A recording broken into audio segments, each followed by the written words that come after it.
Hi, I'm Amanda Morgan, and this is Not Just Cute, the podcast, where we discuss all kinds of topics to help bridge the gap that exists between what we know and what we do in early childhood education. We're starting conversations with academics, authors, decision makers, educators, and parents so that together we can improve the quality of early childhood education while at the same time protecting and respecting the childhood experience. Today, I'm talking to someone I've wanted to share with you for a long time. One of my best friends from grad school, Kelli Barker. She's now the director of the Adele and Dale Young Lab School at Utah State University, and she's sharing what a lab school is, as well as what she's learned about helping college students and pre-service teachers understand human development and apply that understanding to their personal and professional lives. This is a little bit of a longer episode, but I have to be honest, I think it's actually one of the shorter conversations we've had with each other. I think you're going to love Kelli's insight on preparing young professionals and applying human development principles to life. Before we jump in, a quick reminder that this is a fantastic time to prepare your Why We Play letters for the new year. These letters will help you jumpstart important conversations in your learning community about the importance and power of play in your early childhood setting. People don't value what they don't understand. If you want to help parents and colleagues understand the value of play, the Why We Play letters were created just for you. Learn more and grab a free sample letter at notjustcute.com/why we play. You can find this episode's show notes, which will be full of links, tidbits, and resources at notjustcute.com/podcast/episode 59. If you've been curious about what university-level teacher prep looks like for early childhood professionals, you're in the right place. Let's jump in. Kelli, I've been waiting for a long time to have you as my guest, so thank you so much for being here today. Absolutely. I was just saying before, I have to introduce you as though I don't know you so that everybody else can get to know you, but you have been my friend for 25 years now almost? Yes. Yeah. 25 years. Crazy. I'm so lucky. I'm feeling really lucky. Well, so that everybody else can get to know you, I was wondering if you could tell us a little bit from the professional side of who you are and what you do. We go way back to the university days, working on our graduate work at Utah State University together. And I have loved the story of your professional trajectory from before we met and to where you are now. So if you could catch everybody else up on what that path has looked like for you and what you're doing now. Okay. So I started out in my undergraduate work focusing on a million different things, from human resources to engineering to all of that, until I found this one area that was a perfect fit for me. So a lot of exploration happened prior to saying, hey, this, children is where it's at. That's where, that's where I want to be. So I got my undergraduate degree at Utah State University in family and human development, with an emphasis in early childhood development. Then I worked a little bit in the private sector at a few different preschools, realized that I needed to really further my education because I had this base understanding of child development, but I didn't have a foundation to kind of say, hey, wait, what you're doing is not particularly developmentally appropriate, but I don't know how to express that to you. Mm-hmm. I don't know how to take what I've learned and kind of put into my heart and soul. So I decided late one night, one of my former professors came through the grocery store line. I was a checker at the time, working for a grocery store, and she came through the line, and I said, man, I would love to come back up to Utah State and be a head teacher. And head teachers at that time had to be pursuing their master's degree. And in saying that, she was super excited. She said, hey, yeah, let's meet. And within 3 days, I had a meeting with the director up there. I had an offer to attend graduate school. Then I had to just get the little things done, like, take the exam to enter graduate school, and, write this big essay about why it's important that, why do I want to go to graduate school? I finally got accepted. This was like a 5-week rush of everything. And then I started my undergraduate, my graduate degree with you as a head teachers in the child development lab up there. Got my master's degree. It took me a minute to get that done. I had 3 little ones at the time. And I think back and I'm like, that was kind of a little crazy, right? To be honest. It's kind of a little crazy, but I think honestly, I think my children became my little test subject. Well, literally, in some ways, yeah, 2 of your children were in the lab while we were up there working at the lab. I had one, your daughter was in one of my classes, and then your son was in the toddler lab. So not in your lab, but they were up there with you, right? Yeah. So they were up there. You're right. Tori was in yours, and then infants and toddlers were my other, and that helped a ton to kind of have them close to me. But lots of hours of just really studying this. But I think going back to that, it just came natural to me. I loved learning about children, and I just felt like I had such a passion for it, so it made it easy. I tell people all the time, and they're like, "You were crazy." I was like, it really was easy for me. And I'm not saying graduate school is easy. Not at all. Late nights. We know that, you and I. Well, but because you loved it, that part made it easy. Yeah, that was, and when you find that kind of passion, when you find that, I think that really helps you to learn better. Mm-hmm. And so I worked for Head Start for about 4.5 years as the education specialist. And I was in charge of like 16 classrooms, 32 teachers, and a bunch of children throughout my time there. And I realized that we had this lack of education for early educators. And so talked to that same professor, went back up to her and talked to her, and she said, "Hey, we have an opening up here. Would you like to join us?" And I said, "Would I like to join you?" Absolutely. It was my dream job, and not be going to school. So I did start teaching some classes, and they ended up being in early childhood. And then, long story short, I am now the director of the Adele and Dell Young Child Development Lab on campus. And that journey has brought me to a kind of a better understanding of early education and teacher training, training these teachers to be better educators for children. And then also experiencing, I tell people I have the best of both worlds. I get to work with young children like all the time.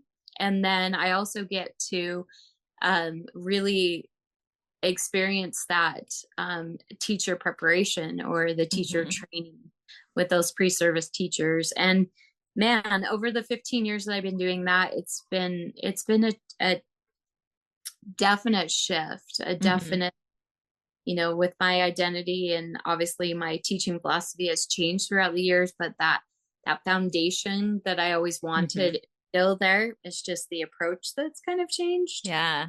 Well, and part of what I love about your story, I feel like we're in this full circle moment, which is fun because there's more to come still, but I just feel like right now I love to think back about, 20 or so years and picture us back in that closet of an office that we shared.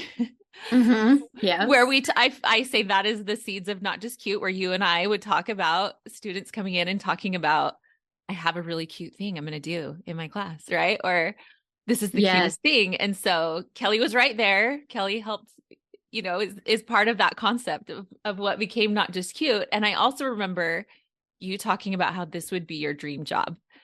And now it is your job. Mm-hmm. I just think Yes. it's so fun to think back to those kids 20 years ago who would stay up hours into the night talking about nerdy theories of human Right. development. And talking for hours upon hours upon hours. So, just this is what we did, is exactly what we're doing right now. We just had these conversations. Yeah, I remember sitting in my office now and with the lady who had my job at that time. And I said to her, I was like, I want to be in this office one day. I will sit in that chair one day. And I told her directly to her I face. love that. Ugh. I love that It because I remember sitting in that office talking with her as well and saying, I would love, because you get that question, what do you want to do? What's your plan with this education you're working on? What do you plan to do? And this, it's 20 something years ago. And I said, I would love to be able to work with other programs and like help them improve. I don't know what my full description was, but I kind of had this vision. And she was like, you'd be so great at that. I just don't really know how that works right now, because 20 some years ago, there really wasn't so much of a format to do what I'm doing now. Wasn't a thing so much because you didn't have the same ways to connect. But it's just fun to picture us both in that chair saying, this is what I want to do.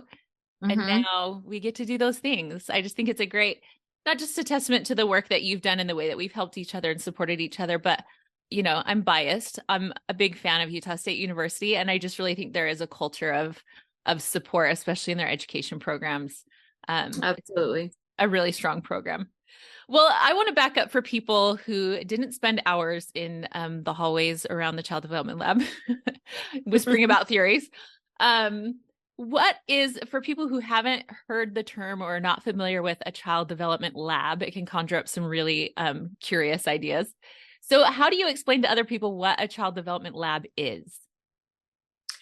Okay, so a Child Development Lab is kind of this unique experience for students, student teachers, to come in and learn a hands-on practical application of the whole child development. And the focus for a Child Development Lab is really to develop all of the areas of the child. So we focus on, motor development, cognitive development, social emotional development, and just like your whole child approach. That's what we do. And we have anywhere from, I think our youngest has been 3 months old all the way up to 5 years of age. So we really focus on the early years, and they come for about 2.5 hours, 4 days a week. In those 2.5 hours, everything that is planned to fit individual children's needs as well as age appropriate activities, and then as in the other social cultural ideas of the program. And really what it is there's a threefold thing. We do service for the community. So all of the children that come to our lab are community members in and about Utah State University. And a lot of people don't realize that it's an education not only for the children, but an education for the teachers. And so a resource for the community, not only for the parents and families, but a resource that should hopefully support and help all of early childhood education in the community. Yes. Yeah, absolutely. I know when you say lab, you think that there's, I don't know. When I picture a lab, like experiments. Yeah. I picture like experiments and sterile. Yeah. And it's so not that. I think the term lab, we do research with our graduate students will do an observational research, but we don't really do any direct like experimentation with the children. Right. It's There's really no such thing. If somebody just was watching it, it's really just an ideal classroom experience from that perspective, right? That the children are getting a really ideal classroom experience, whether it's in the infant toddler realm or in a preschool realm. But from that perspective, that's what they would see. Well, and another thing is it's multidisciplinary. And I Mhm. think that is something that you can't get other places. So like we have people from marriage and family therapy, child therapy programs that come and do observations of the children and the teachers and how they interact and what is age appropriate. We have nursing students that come and do observations, and they just want to watch children. And I think it's key in understanding them, seeing them in their natural environment, Mhm. seeing them in a play-based program, just seeing them kind of in their natural element and being Mhm. able to say, oh, that's why they do that. Or, oh, I didn't even think about, children doing this and this. So Yeah, things we take for granted. And for those observations, I think one of my favorite parts of the lab, you have those observation booths with the one-way mirrors that I just think is such a treasure to be able to just sit there, and you're not just observing children, like you said, in their natural element. It's natural because they don't even know you're there. That's what makes it so amazing to get to listen to these conversations. There's no adult influence in that little pocket of the classroom where they may be standing right next to you, telling these right. wonderful interactions happening. So you were Yeah. mentioning the threefold. You mentioned the way it serves the community, and I think I know the other two, but I'm going to let you explain. Okay, so serves the community and then teacher training. So it is a class that the student teachers will take. They take it, elementary school teachers take it 2 different times. They take it as a practicum student. So they're involved in the classroom, but they're not involved in the actual curriculum planning. And then they do the second time, and that's when the human development people come in, is at that second time. And so opportunities for training, we have a 4-hour class day. The children only come 2.5 hours of that day. And then the rest of the time is for preparation. And then we talk about what the objectives are for the day in the beginning. And then we do a reflecting time at the end of the day for the last half hour. We call it post conference. Mm-hmm. And we reflect on what we saw in the classroom.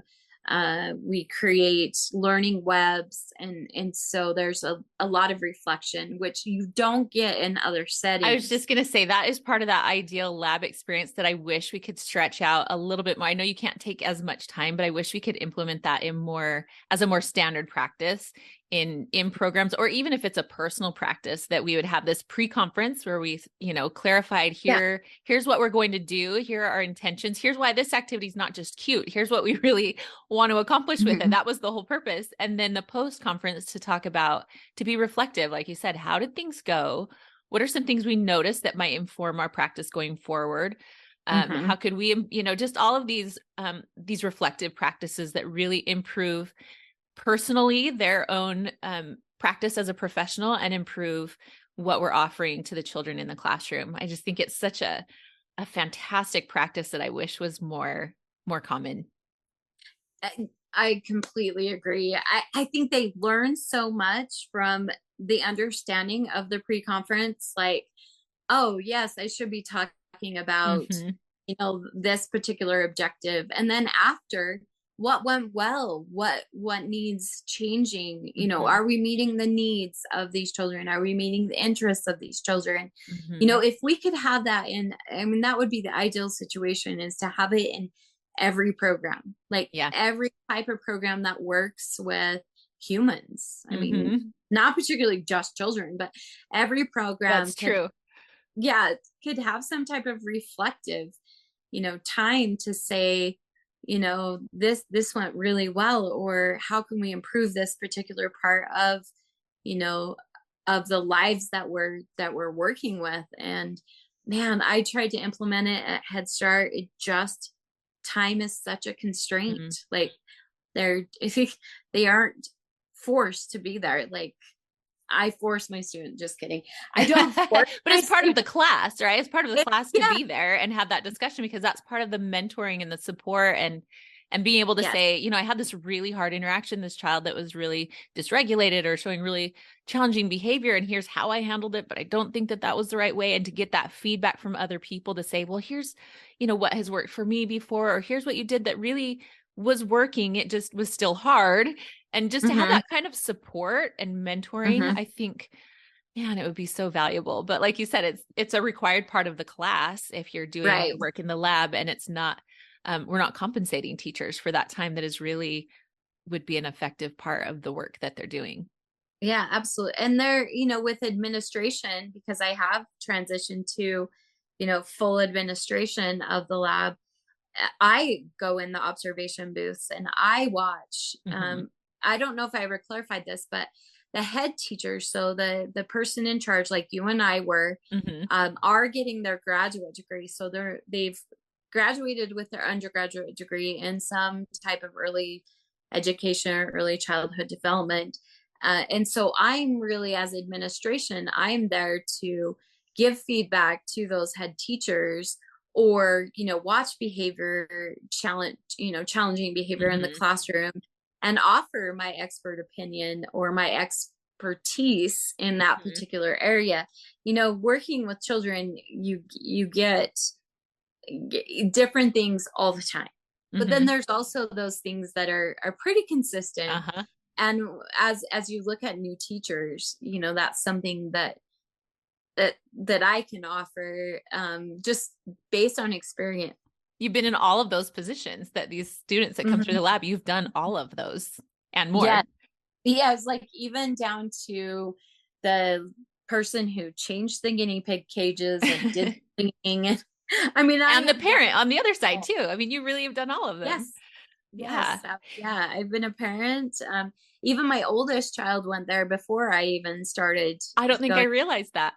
Yeah, she attended. She only got into the summer program because I was not aware of the details of how to get on the list, but she got into the summer programs. And so it was interesting to be completely on a parent side and go, whoa, this is what my parents' experience is, and how can I improve the experience? And jumping back to that threefold thing, we have the service of the community and educating parents, and then, educating teachers. And then that third thing, being a land grant university, there is that opportunity for research.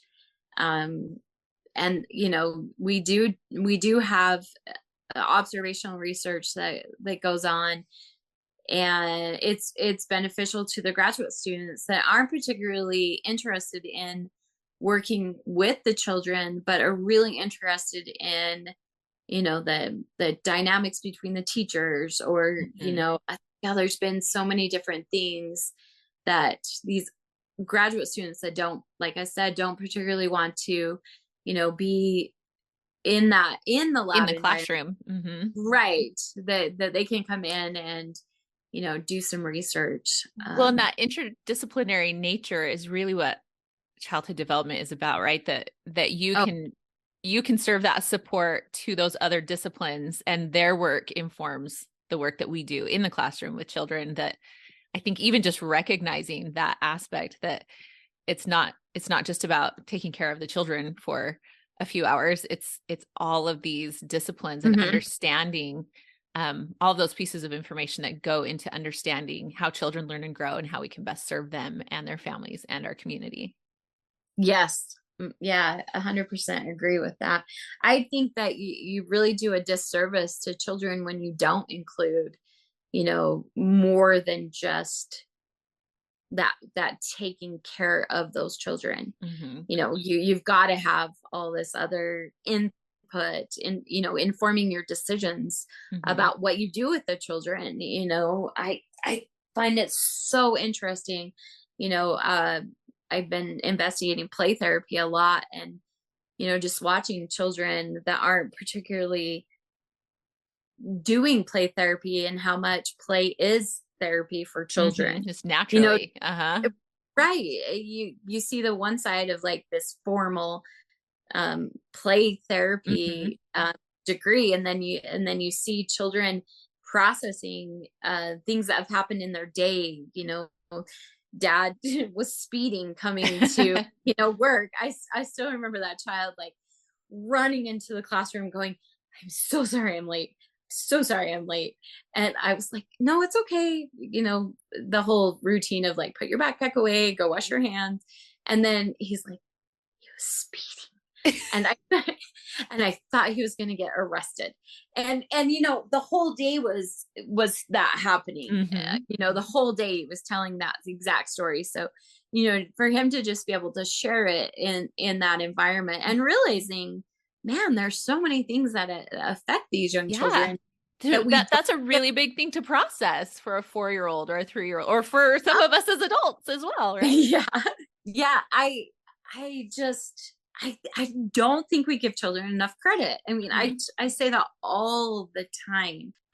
I wanted to ask about what you've noticed over those years, like you mentioned, from the time that you were a student a student teacher in the lab through those various levels of your undergraduate education, and then being a head teacher as we were graduate students, and being a parent with students in the lab, and now being the director of the lab. Over that time, you've seen a lot of different trends and I guess propensities and perspectives, both from the types of people who are coming through the program, those teachers, those pre-service teachers coming through the program, and culturally and the expectations that we have around early childhood education. So I'm wondering if you could help us all to understand a little bit more about who these young teachers are, these new teachers coming through programs like yours. What do we maybe need to understand about them and about the context that they're in that could help us better support them? It's like, that is a mouthful. That was a lot. There was like 7 questions in that question. That's kind of unfair. No, I'm just trying to figure out where to start. So I think I'm going to start from now and then kind of go backwards. And just first of all, because it's super fresh on my mind right now, as we're coming out of the pandemic, and we're seeing children that have been basically isolated and no social interaction from when, they were younger. So teachers really are having to approach this, the children differently than they did 15, 20 years ago, because children just naturally came into the environment, kind of just knowing what to do, socially interacting and knowing what to do. And I think, on both sides, this is such a hard question. It's a complex dynamic. It is such a complex dynamic.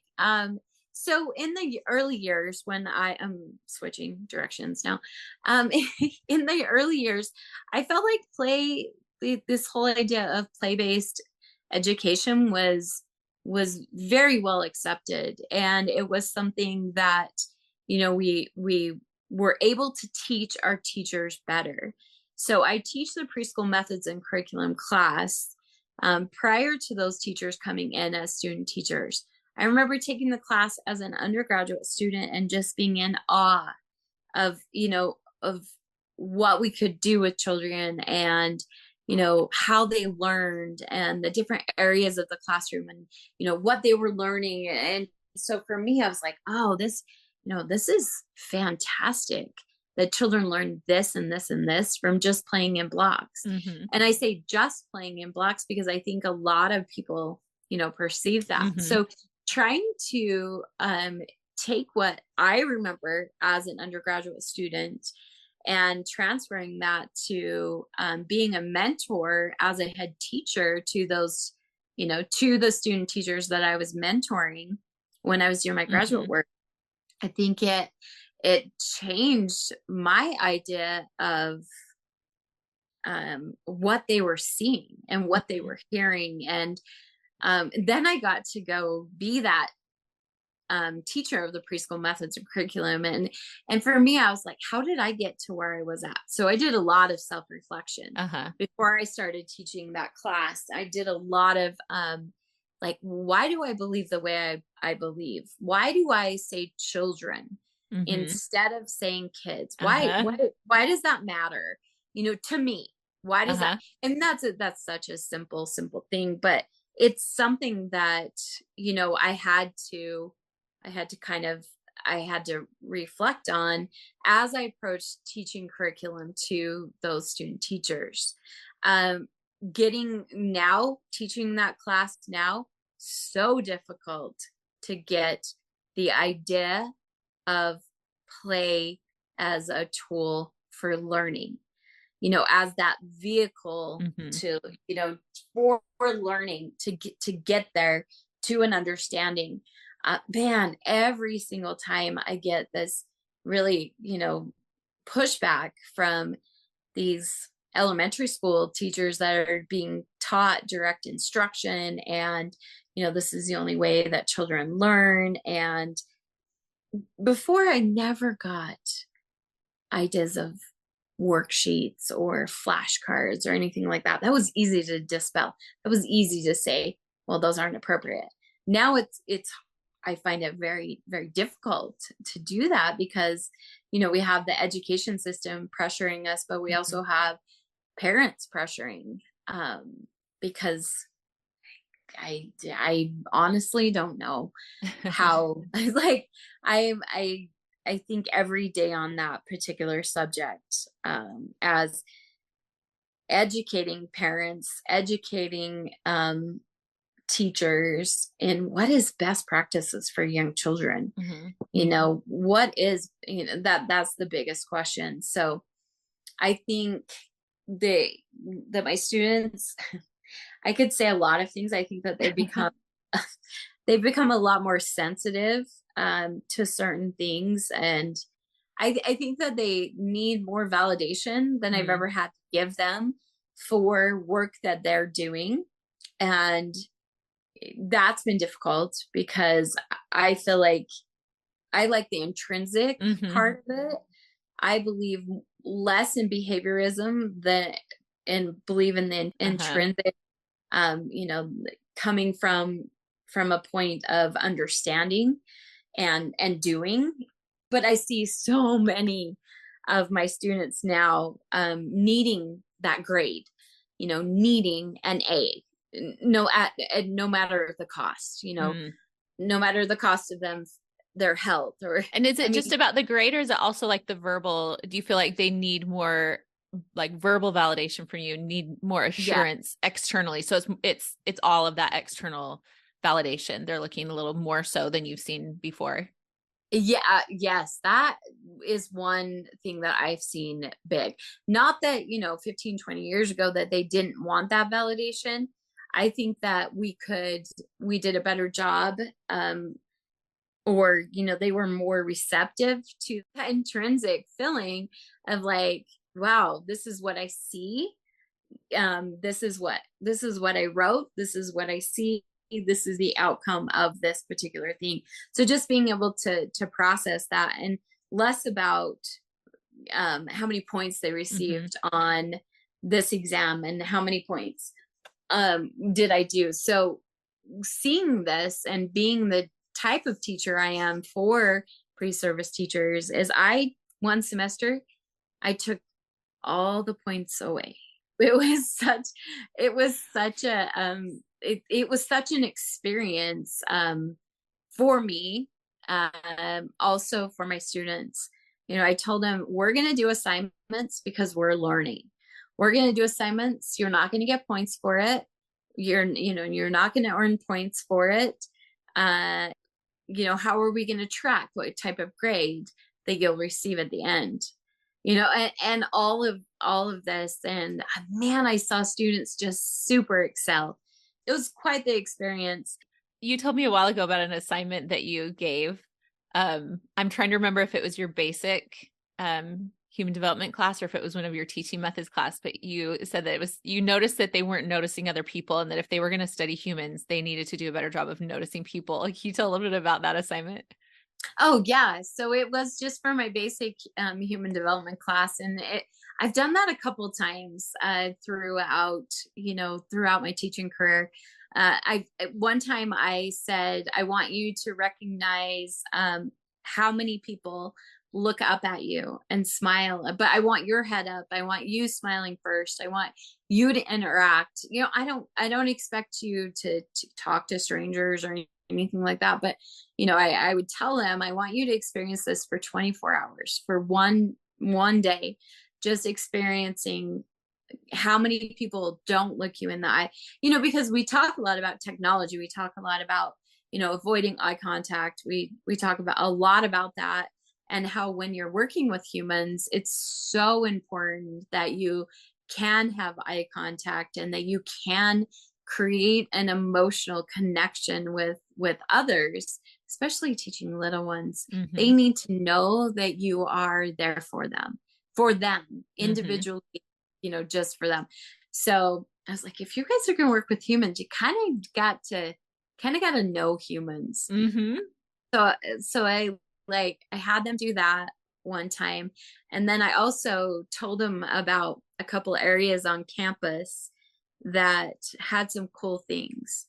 And I sent them out there, and it wasn't particularly people related, but it was being aware of your environment. Mm-hmm. And the wonder and curiosity, right? Yeah. Yeah. And I said, how many of you have played? How many of you have played recently? That was the assignment just last semester, because I felt like no one was, we're in the depths of winter here in Utah, and 900 feet of snow. And I was like, I invited them to come play pickleball with me, and come, I wanted them to come to like a game night, or I just kind of pushing them out of their comfort zones and just interacting with other humans. We're not going to be able to work with humans if we don't recognize things in the environment and recognize things in other people. Mm-hmm. People love to be smiled at. I don't care who you are. If someone smiles at you, it is a good feeling. It is. We crave that human connection. And what kind of results did you get when you gave them these kinds of, I guess, unorthodox, even though it makes perfect sense. Like you said, if you're going to work with humans, if you're trying to understand humans, let's engage in the human experience. What kinds of responses and reflections did you get? Man, I got a lot of how uncomfortable it made them feel. Interesting. They're just like, wow, I did not realize how many times I put my earphones in without anything playing, just to avoid conversation, just to avoid eye contact with other people. And a lot of them said that they were going to continue doing it because they felt so good about just smiling at someone, and you could see a change in. And one girl said, man, I met someone on the bus and we had a lot in common, and now we're going to do something. I was like, okay, be careful of weird people. I hope this is a good person you met, right? Maybe you made a love connection. Who knows? Geez, you may have changed the trajectory of their entire life. I'm just picturing those classes that you hear coming out of various universities that are kind of unique, have a different, like the science of happiness, or I'm trying to even think. There's several that are really fascinating, but it's just kind of this created new perspective. And I just feel like they need to give you a class that is just like how to be a human, and just apply all of these human development perspectives to just like you're doing, to real life. I just think it'd be such a great experience for the students, but also a great experiment to say, okay, human development principles, what does this look like in real life for these young people, especially who are at a critical period of their own human development, but also such a unique place in this point in history and time, coming out of the pandemic, all of these things that have impacted who they are as humans. I would love to see you teach that course, and then I will have you come tell us all about it. All about it. I'll just have to propose that, because honestly, I think we need to learn to be human again. I don't know. Sometimes I get a lot of backlash for some of my ideas, and I'm thinking, but they're the basic principles of life. What did we do before, I hate to always blame electronics, but it seems like a nice crutch to go on. But what did we do with our children before iPads or tablets, grocery shopping? What did we do? We talked to our children. We taught them how to behave in a specific environment. We talked to them about interaction with other people. They watched us interact with other people. Modeling is key. And again, going back to that class that you came up with, but really taking the theory of Piaget and saying the active child, he believed in the active child. He believed in, the idea of searching out what they need to learn from the environment. He believed that all of that, and just watching that happen, just being cognizant of it, just being aware of, what's going on is going to help you better than, really anything. Anything, not a worksheet, not a lesson plan that you're planning. I mean, although I highly believe in structure a little bit. You have to plan. I'm kind of a free spirit most of the time, but it's your planning that allows you to be free, right? Exactly. Yeah. It allows so much more flexibility. I totally agree. Kind of have that plan and then take advantage of those teaching moments. There are so many teaching moments in life for every size of person, from, babies all the way up to, 100, 200-year-old people, 200. Hey, one can dream. Not yet. Not yet. But, just saying all of those things of like, what can we see? What can we interact with? Taking these theories, and that's how those theories came about. Think about it. Piaget watched his own children. Exactly. Well, I think it's interesting you talk about the active child, that perspective, and how important it is, and what we learn from watching the active child, and also what an active child learns through that experience. And I was just, as you were talking about that, and especially what you had said before about our propensity to use technology as a crutch and some of those other things. And one of the things that I talk about in one of my presentations in particular, I talk about pervasive passivity, we have several things in our culture right now that, whether it's overly structured environments that aren't appropriate to their development, or technology, or overscheduling, there's just a lot of different ways that we put children into this passive position, and what that's doing, both to, I mean, it's kind of full circle, because it does rely so much more on external control, more than their internal, and giving them the right kind of space, which comes back to that play-based educational environments that give an appropriate space for them to have that appropriate amount of internal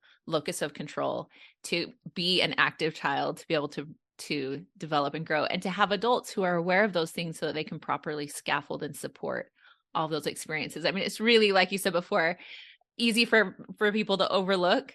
It just looks like children doing what children do. But when we really look at those pieces, how critical they are to development, that's what's going on in a child development lab, is recognizing all the powerful pieces that are at play in that developmental process. I think it's fascinating. Yeah, I agree. I've been thinking a lot about Fred Rogers. I have a project coming up. And so I was struck by his practice of meditating on the people who have loved us into being. It's something he would often do, and often encourage other people to do, to take time to think about those people who have loved them into being. And I just know you as the kind of person that you are to anybody who comes into your circle. You love on them, and relationships are a really big part. And I see it in the way that you are teaching, that what you know about human development influences how you interact with other people, that that relationships really matter, and that influences the way that you then teach and mentor. So I'm curious how you have maybe seen that, how changing that dynamic to recognizing relationships, how does that help you as you mentor these younger students that are coming through the program, recognizing that in some way you're loving them into being the professionals that they become? What does that look like for you? So I think one of the, and hopefully you can redirect me if this isn't the way you want me to go, but one approach I take, and I always say this in the beginning of all my classes, is that I want to teach you the way I would like to see you teach young children. And so, I get to know all of my students individually, whether it's a class of 15 or 100. I take time to invest myself in, in things that they like to do. And I do it through assignments. So I kind of do kind of on the sly, I guess. I sit down with them and interview them and like, what do you like to do? And but I also notice, in a little research head of mine, I notice different behaviors in class. I notice when they're gone, for multiple class periods, and I reach out to them, to make sure everything's okay. Just little things. I can't say that I know everything about every one of my students, but there are a lot of the feedback that I've received on evaluations and on things like that is that I truly care about all of my students. And they know it. And they can feel it. Mm-hmm. They feel this culture of respect in my classrooms. And that's my goal is to put, this, I think respect is, such a trigger word for a lot of people. Well, you demand respect, mm-hmm. or you earn respect. But I think if you really settle on this idea of a culture of mm-hmm. respect, mm-hmm. just this idea of, that's just what we do in this class. That's just who we are in this class. And if I have students that I feel like are struggling, I had a student last semester, man, every time she talked, it was rough. And, she was kind of combative and all of that. And, I found out a little bit more about her and her situation from her. I didn't go research it on the internet.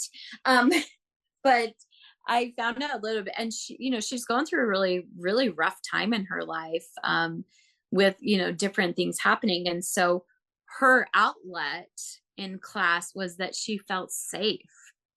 She felt okay to say these things. And, it really came off really kind of rough and it kind of rubbed me a little bit wrong. But again, taking a step back and reflecting on why am I feeling this way about this particular situation. And I think that once I've adopted that whole idea of that, it changes the way my students learn, because mm-hmm. they feel safe in their comments. They feel safe in having group discussions. I don't know if you've ever been in a class where you're like, oh my gosh, please don't make me talk to other people. Please don't put me in small groups and make me talk.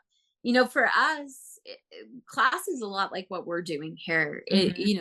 It's a lot of dialogue. It's a lot of conversation that we have in class. I mean, obviously I have PowerPoints and, things like that, but there are key points that we touch upon. But that means that I have to be really, really centered in my understanding of human development. Mm-hmm. Like I have to understand so I can go on these different tangents. So I can go, hey, wow, what you just said connected with this. Bring it to this, bring it to this concept. And that you set that groundwork for them to be able to have those discussions with each other and to take risks in your classroom to make those comments, because you've created that groundwork of respect and being known and accepted for who you are. And like you said, I think that's a great example that you are in that way, not only helping them have a better learning experience, but modeling for them why that's so important in any learning environment, to feel safe, mm-hmm. to feel known, to be able to take risks so that you can learn. Yeah. And I think if I can just put that on them about any type of work that they're going to do with humans, whether it's in my preschool methods and curriculum class where I'm teaching them all about, hands-on work, and I'm letting them do things hands-on, saying this is best practices for young children, or in my other classes where we're really looking at all the different stages in life and, how do we approach those stages, and, what are our fears? Mm-hmm. I brought that up one time. I was like, so what's your fear of this particular age group? And usually it's gerontology. And I don't know why. That's just, it's because you do the full lifespan, right? Right. This is the full lifespan in my class. But, a lot of people that feel that way about gerontology, other people are feeling that way about young children. Mm-hmm. They don't want to hurt them, or they don't want to damage their human, or, things like that. And so to be able to express that to be able to say, hey, that scares me. Or here, I don't feel comfortable, or yeah. Kind of noting or acknowledging your own weakness. You have to have a lot of safety to be able to acknowledge where you feel weak so that somebody can help you grow. Well, and that's the only way you're going to grow is recognizing. It's the only way you're going to learn lifelong. You're not going to do this kind of regurgitation learning where you take in all these terms and concepts and then regurgitate it on an exam. That is not the way I approach my classes at all. And I don't, again, with children, I think that shouldn't be the way we approach it with children. I think that authentic learning really goes back to creating that culture of respect and safety and understanding and, getting to know those children and training pre-service teachers. One of that's a key thing that I do is that I just allow them to be them. I allow them to go at their own pace. This is a very unpopular thing with my colleagues, but I have very flexible due dates. My assignments are not assigned because to teach them how to get things done on time. My assignments are assigned because they facilitate learning or they help enhance learning. And so if they are on a Tuesday night, it's due Wednesday, but they've had a breakup with their boyfriend or whatever, it's like their uncle's arm got bit off by an alligator in Florida. Whatever's going on in their life, they can delay it until they can put their whole effort into it. There is that final date where I'm like, you guys have to get grades in, so we have to have this done. But there is that flexibility for those stressful times where, learning isn't going to happen. It's just not going to happen. We know that from studying humans that we don't learn in stressful situations. We may do better, some of us, in stressful situations, but doesn't mean that we're particularly learning. It's being really clear about what your goals are, that your goal is for them to learn, not to check boxes or to learn, it is a skill to learn to do things on time or to whatever those other skills, but you're prioritizing, I want to make sure you learn this. And so let me create the environment where you can best learn this. Right. And you are going, I have due dates for those students, again, allowing for different humans. I have the due dates. And, my whole philosophy is if you turn it in on time, if you do this, then your kind of reward per se was quick and effective feedback when I grade your assignment. So like you turn it in on time, you can expect it very quick. But if you turn it in on your own schedule, like what's best for you, I'm going to do the same thing. What's best for me. I will fit it in when I can. I will do that. So there really is a reward for those students that are really that type A personality. Again, allowing for all different learners, but it's very unpopular with my colleagues. Very unpopular. They do not like it, but I have academic freedom, which I love that about the university, and I'm able to do it. And I've never known you to be too uncomfortable to do something differently than other people are doing. So no, that fits you well. Well, no. Do you mind telling me a little bit about the people and experiences that have influenced you? You talked a little bit about your professional path, and I love your story. And I wonder, with that same Fred Rogers quote of recognizing people who love us into being, what are some of those experiences that you think have helped you become, and the people, I guess, that have helped you to become the professional that you are and has influenced how you now love others into the professionals they're becoming? Wow. That like actually brings a little bit of a tear, like but it really does, because there are people like you that we have common ideas, but we also can have conversation, like testing each other, going back. And I think that when I found people like you and there are a couple other graduate students that I worked with, those were the people, besides my professors.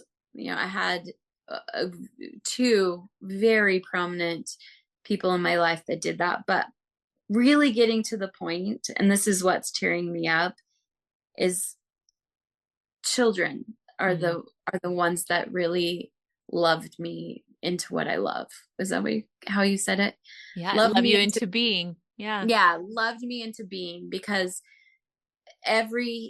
this children to me are so perfect, and every experience that I've had with them deepens my love for what I do, and my love for wanting to pass that on to other people to feel what I feel.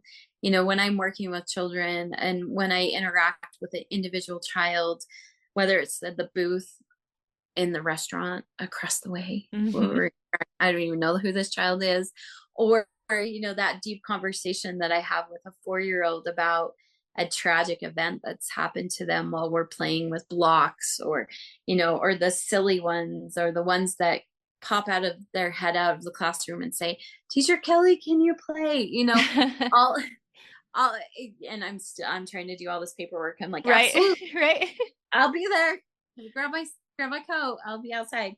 But I think if you were to ask me in all genuine sense, is that children, every single, I mean, I can name all of them. So that's kind of who loved me into being. I love that answer. And I told you ahead of time that this was kind of a selfish question, because like I said, I'm working on this project and I'm wanting some perspectives on how people have loved us into the professionals we are. And I have kind of been on this train of thought of mentors and the adults. And like you mentioned, you know, Farrell and the impact that she had when she said, hey, I will help you. Let me help you get into this program. And so these are the people that I'm picturing. But you, like I said, I knew that you would have a new answer that would help me see things differently. And I think that is a beautiful answer that I hadn't thought about. I was thinking of all the adults and the mentors in our lives, but I think you're so right. Those children that we share those experiences with. And that's the purest love that, or some of the purest love that loves us into being who we are. Yep. Oh, I love it. Well, Kelli, I'm so proud of you.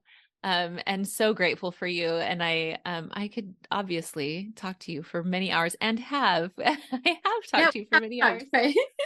But thank you for sharing your perspectives. It's always, like you said, it's always so great to have somebody that you can talk with that shares some of the same perspectives and some of the same values, but at the same time will challenge you to look at something a little bit differently, and challenge you to not take everything for granted, to challenge you to think a little bit harder. Or just to see things differently. So thank you for being somebody who's loved me into who I am. And thanks for taking the time to talk today and sharing these amazing perspectives. Yeah. Thank you for having me. It was such an honor, honestly, to be able to be on this platform with you and be able to kind of have our theme. It's been great. Yeah. We'll need to do it again. There are not enough parking lots and libraries and commons of safe ways for us to get to meet at anymore. Too far away. Too far away.